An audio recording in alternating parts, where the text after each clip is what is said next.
умный, творческий, хороший, добрый, красивый, счастливый. Оқушыларды жақсы көру керек, білімді болу керек. Әдемі болу керек, ақылды, ең жақсы. Обычный. Еще он задавает вопросы. Хороший, интересный, ученый, познавательный, позитивный, чтобы всегда заботился о всех, всегда смотрел за детьми. Дизайнером автомобилей, внешним дизайнером. Я буду создавать новые автомобили, которые будут ездить на электричестве и не будут загрязнять окружающую среду. Я хочу быть, например, учителем. Мен дәрігер болғым келеді. Өткен дәрігерлер адамдарға өте жақсы көмек береді. Екінші, хоккеистом, капитан команды, играть в хоккей, быть спортсменом. Хоккеистом. Ассистенты. Строители, строят дома. Учителя никогда не уставали, когда уроки нам говорят. Они должны быть счастливыми, например, веселыми, добрые, но не слишком высокоразвитые, которые знают любой язык. Мұғалімға ренжімеу керек. Мұғалімға қағаздар лақтыруға болмайды. Чтобы у меня был учитель, который со мной играл. Хорошим, научным, ученым, добрым.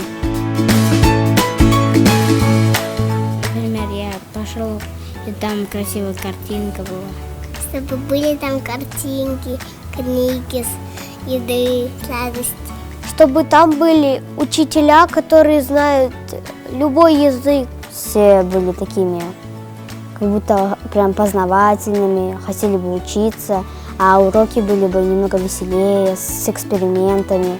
Сабақтан басқа ойнайтын жер болады, мектептерде бассейн болады, ол жақсы.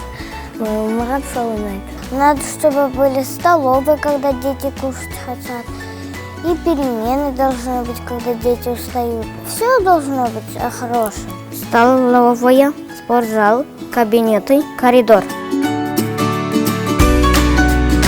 Уметь отдыхать, а то если он будет постоянно все рассказывать, у него будет болеть голова. Мұғалім жақсы ана болу керек.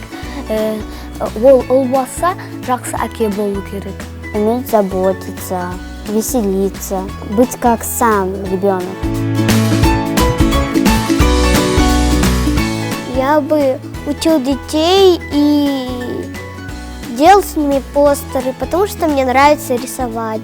Я бы детям уроки давала дома, домой, чтобы они занимались, умными были потом, когда выросли. Как родители стали, родители же умные, значит и дети должны быть умные стать. Я бы преподавала бы математику.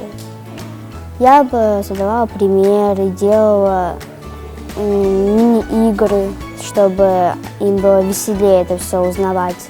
Мен бәріне көмектесетін едім. Оқушылар сабақты білгісі кеп, қызығу керек. Учил бы учеников химией, спортом. Маған математика, дүниетану, жаратылыстану, сауатташу. Информатика, ИЗО, физра. Орыс тілі, ағылшын тілі және болды. Когда нам дают листочки, где можно рисовать, я люблю рисовать. Жаратылыстану, сауатташу, физкультура. Танцы, шахматы. Мне самое главное было важно, чтобы учитель нашел подход к ребенку. Еще должен завлечь ребенка в учебный процесс. Ең алдымен баланың көңілін табатын және балаға көңіл бөлетін мұғалім болу керек. Не только были зациклены на занятиях, но и учитывали человеческие факторы. Дос ретінде қарайтын, бір жағынан анасы ретінде қарайтын, бір қамқоршы адам керек деп ойлаймын. Өз ісін жақсы көретін мұғалім болғанын қалар едім. Себебі мұғалімдік ол көңіл жұмысы, оны жақсы көру керек. Чтобы он был человечным, чтобы он был добрым, отзывчивым, и мог смело в любой ситуации себя проявить. Өмірге бейімделетін барлық дағдылар бойына қалыптасқан, және де өзіне керекті білімді ала алатын, және де өмір бақи білім іздейтін, талабы мол бала болса деп ойлайсыз. Который будет уважать старших, любить младших, быть примером всем, который будет четко знать цель своей жизни.